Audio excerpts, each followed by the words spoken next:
la articulación entre preescolar, primaria y secundaria. El siguiente proceso, como menciono, son simultáneos. Desafortunadamente, en el momento que uno platica estas cosas, pues tiene que ser una por una, ¿verdad? La constitución de equipos de supervisión. Se buscó promover una supervisión colectiva y colegiada que revirtiera la tradicional individuación del puesto y de la función. Tradicionalmente la supervisión escolar es vista como la actividad de una persona.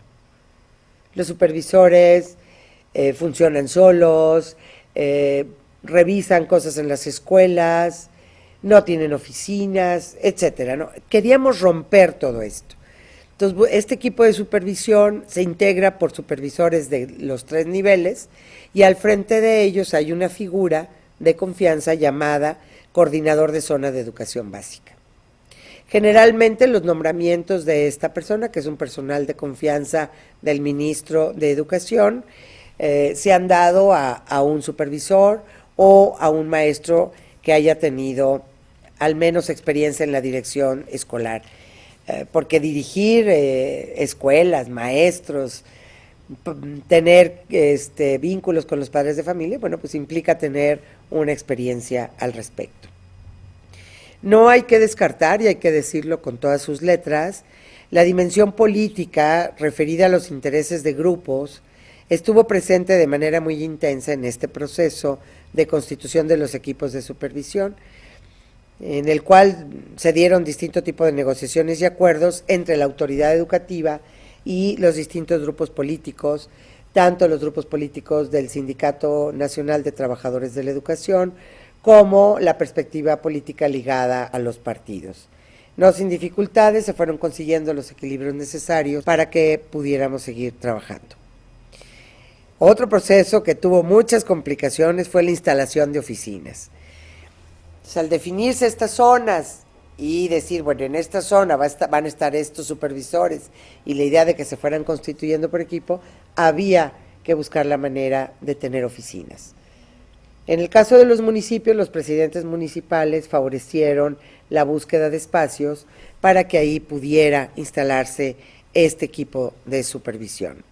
En el caso de la capital, las cosas fueron un poco más difíciles y directamente fue el Ministerio de Educación el que se encargó de proporcionar y acondicionar espacios. Además, el Ministerio les proporcionó un vehículo a cada una de esas zonas, a las coordinaciones de las zonas de educación básica. Después de 2 años, aproximadamente entre el 95 y el 96, con recurso presupuestal extraordinario fue posible equipar cada uno de lo que se llamó las coordinaciones de las zonas de educación básica con computadoras, impresoras, fax, fotocopiadoras y otros implementos de oficina que facilitaran y apoyaran el trabajo cotidiano.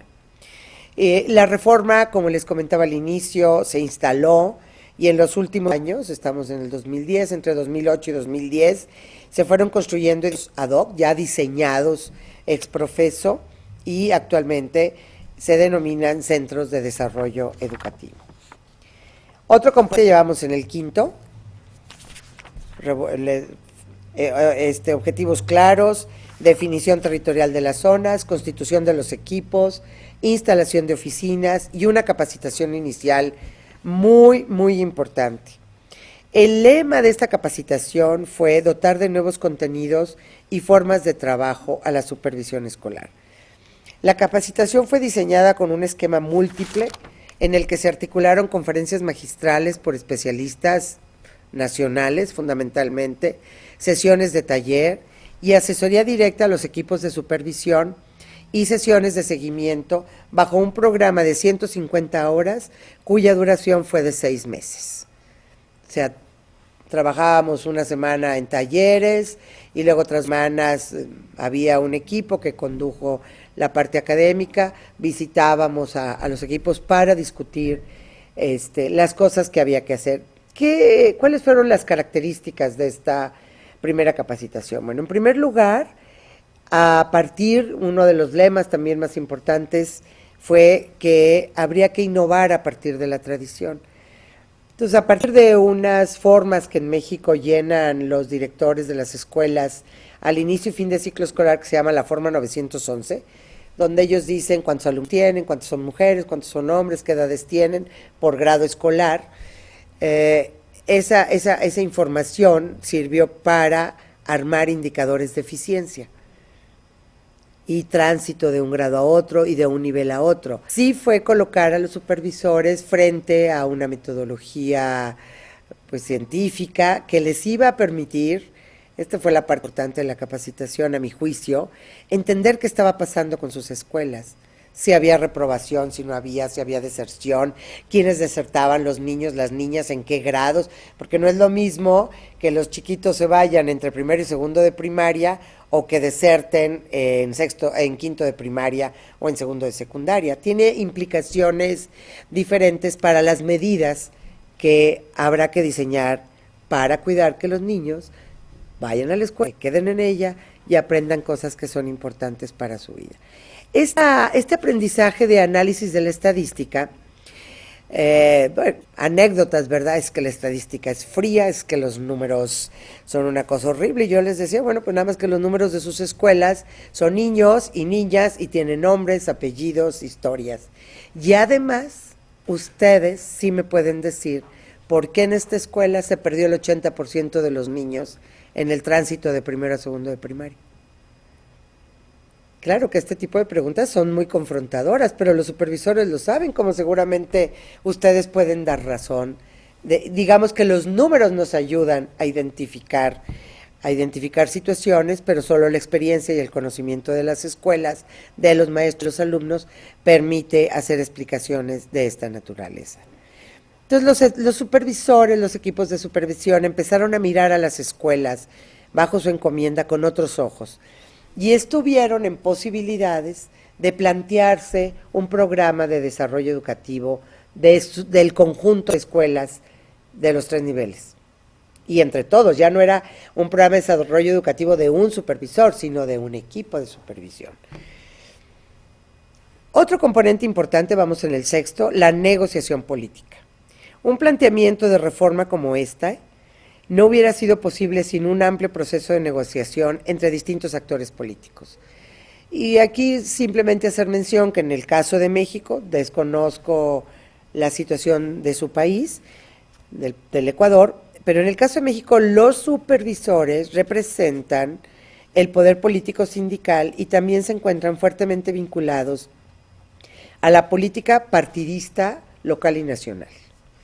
Entonces, la autoridad educativa, el ministro, realizó distintos tipos de pactos de carácter político. Desconozco los acuerdos, pero me puedo imaginar que para que la reforma no se cayera, hubo necesidad de hacer acuerdos y decisiones entre los distintos grupos. Entonces la negociación tuvo distintos actores, el ministro, los supervisores, pero también la burocracia o las personas que formaban parte de las oficinas centrales y que eran los responsables de la educación básica y que por sus manos pasa todo el asunto de contrataciones, permisos, regulaciones laborales y además la difusión y la implementación de políticas y programas. Séptimo elemento, la financiación. Los recursos financieros para soportar esta reforma, imagínense que de no haber oficinas, se montaron 22 oficinas, de no tener vehículos institucionales, se distribuyeron vehículos en todas las oficinas para que se pudiera disponer de esto. Entonces, fundamentalmente se derivaron de una repriorización del gasto educativo estatal. Se contó también con algunos apoyos por parte del gobierno federal, sobre todo para el equipamiento que les comentaba. Pero finalmente hubo recursos o se buscó la manera de reordenar los recursos para tener una forma de organización. En los años posteriores, 1998, que corresponden a 2 administraciones de gobierno estatal, como les comento, se mantuvo la nueva organización y se dispone de recursos financieros ya programados para atender el desarrollo de esta forma de trabajo. Regulación normativa, que también es importante, hay que llevar a las leyes, a los reglamentos, a la normativa que corresponda, las nuevas figuras y responsabilidades. Actualmente todavía hace falta, sé que están trabajando en esto, en un reglamento específico del funcionamiento de las coordinaciones, de las zonas y del papel de la persona que está al frente de ellas. Para atender la diversidad de esos simultáneos, la estrategia seguida fue la coordinación entre lo que yo llamo distintos tipos de liderazgo y grupos de trabajo. Por un lado, la autoridad educativa estatal, el ministro, asumió la responsabilidad política para crear y mantener equilibrios entre distintas fuerzas y actores.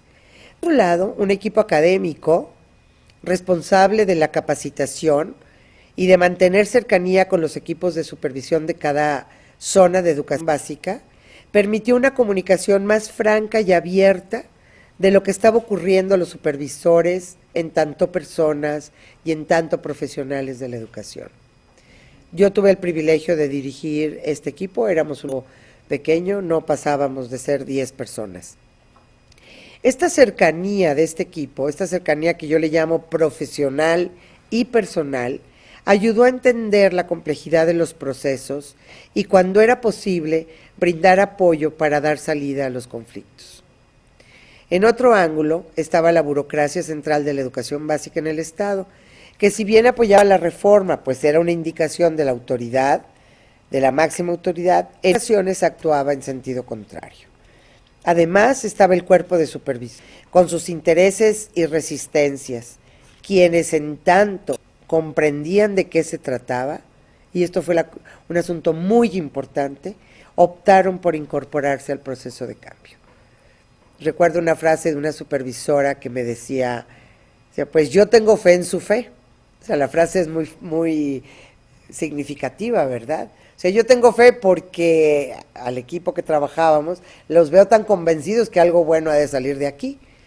Y en el camino se fue construyendo las comprensiones y se fue enriqueciendo el proceso, porque en realidad se requieren conocimientos y experiencias de todo tipo. Y la riqueza que ustedes, maestros supervisores, tienen es enorme. Yo lo único que pediría es que tengan la capacidad de compartirla. Entonces, la reforma de la supervisión permitió ver ventajas como las siguientes.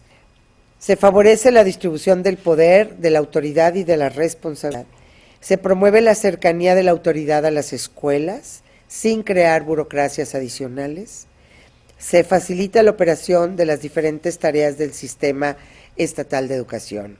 Pensemos, por ejemplo, en las inscripciones al inicio del ciclo escolar.